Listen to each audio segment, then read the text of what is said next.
Ang world history mga kaigalaan nga kasagaran gamiton sa tong mga higalang Sunday keepers nga kuno si Kristo mao'y nagtutukod sa ilang iglesia niadtong tuig 33 anyo. Apan gisupak kini mga kaigalaan sa dili husto nga pagkapareha sa pamahayag sa ilang katisismo, diin ang Catholic Catechism of the Catholic Church na mahayag nga ang birth ni Jesus Christ is unknown. So ang pangutana karon, kining tuwa sa world history nga nagtukod sa Roman Catholic sa 33 AD, mao ba ni ang Kristo nga inyong gituohan nga tawo niining umaabot nga Disyembre 25?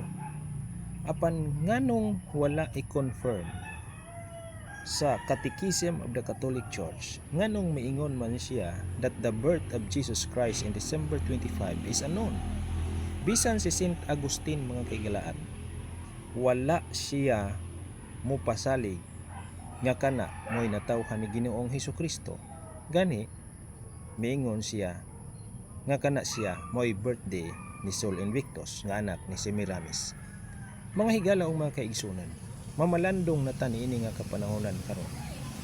Kung dili magkatugma ang world history nga si Kristo mo'y nagtukod sa inyong iglesia ni adtong 33 AD, unya dili mo konfirmado sa Kristo sa Disyembre 25, giunsa ninyo pagdawat ang world history nga gitukod ni Kristo ang inyong iglesia niadtong 33 anyos nga nintuo man mo nga dunay Kristo nga tawo sa Disyembre 25? Higala ug igsoon, it is a confusing doctrine sa atong mga higala.